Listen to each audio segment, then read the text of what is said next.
We've all heard the claims about a deep state in the US. But if you think we're immune here in Australia, let me tell you, we're not. The whole clash between the China hawks and those who'd sell out the national interest for commercial gain is an example of the subterranean tensions that exist, some of them in the bureaucracy and political circles in Canberra. And it's not just on China where these tensions are real. To the extent that there is a deep state here in Australia, it was on full display last night on the ABC's Four Corners program. In it, a conga line of senior public servants supposedly committed to impartially and professionally implementing the policy of the government of the day, or so the legislation they're supposed to operate under says. These bureaucrats, all paid $800,000 to $900,000 plus, well, they complained about the failure of successive governments to implement the climate change policies that they, the unelected officials, wanted Australia to adopt. Never mind the small detail of how the Australian people might have voted. Naturally, our ABC supposedly committed, as it is, to fair and even-handed reporting, but as my colleague Chris Kenny has revealed, riddled with crusading climate activists, provided an uncritical forum for these former mandarins to vent about how they were unable to bend coalition governments, Turnbull governments aside, to their will.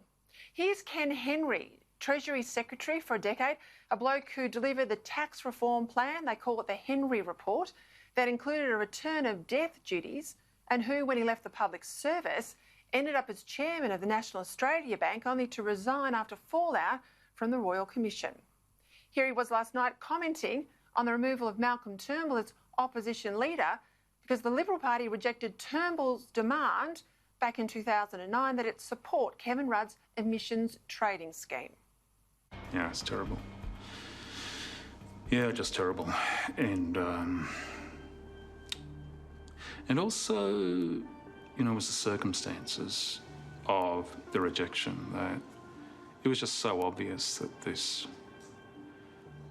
was a result of personal political ambition more than anything else. Now, he was, don't forget, the head of the Treasury Department at the time and supposedly impartial. But he wasn't the only one apolitical, so says the Act that governs public servants, but very much on this issue, seeing things through a very political lens. Here's Martin Parkinson, Henry's hand-picked successor as Treasury head, who Tony Abbott eventually sacked when he became PM, but who then Malcolm Turnbull brought back and made his Secretary of the Department of Prime Minister and Cabinet. What climate policy? I mean, it's a mess. It's incoherent and has been for a decade. Incoherent? Well, maybe, Martin, that's just because you haven't agreed with how the Australian people have voted. Now, it's true John Howard sort of committed to an emissions trading scheme just before the 2007 election, but at the time, let's not forget, Malcolm Turnbull was his Environment Minister. But with the caveat, this is Howard's caveat, that the rest of the world had to be taking similar action and that it wouldn't damage our exporters and manufacturers. To the extent that climate change was an issue in the 2007 election, I think it was work choices, but where it was an issue, it was Labor berating Howard for not ratifying the Kyoto Protocol. Of course, having made it one big issue, well, Kevin Rudd later squibbed it when his emissions trading legislation was twice defeated in the Senate. I'll remind people here, of course, that Turnbull crossed the floor to vote with Labor after being dumped as Liberal leader.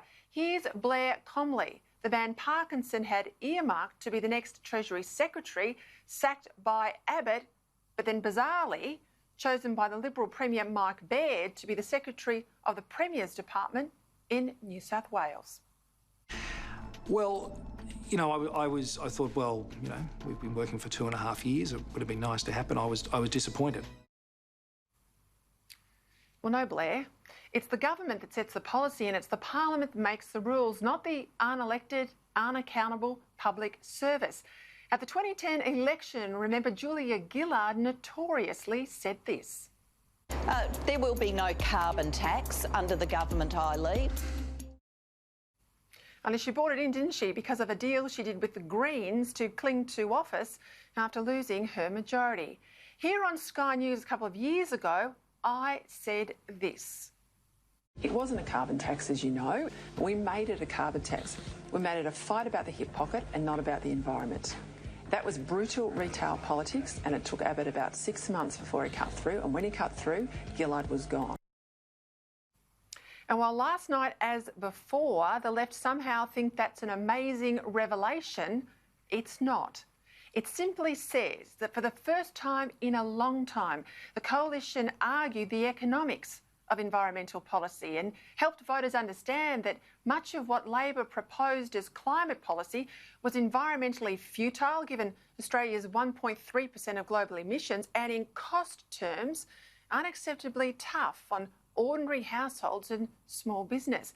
Gillard tried to pretend it wasn't a carbon tax, and I'll say it again, we made it a carbon tax. We reframed the debate and we held her government to account. Even her Minister for Climate Change, Greg Combet, was forced to admit last night it was a tax. It was an emissions trading scheme and a carbon pricing scheme, and it had a fixed price for 3 years that you can characterise as a tax, a carbon tax, but it was actually then transferring to a floating price emissions trading scheme. At the 2013 election, Tony Abbott could not have been clearer. If elected, the coalition would scrap the tax. But here's Parkinson, remember the so-called professional and impartial public servant, talking about the day the tax was repealed. I thought it was a pretty grim day for Australia.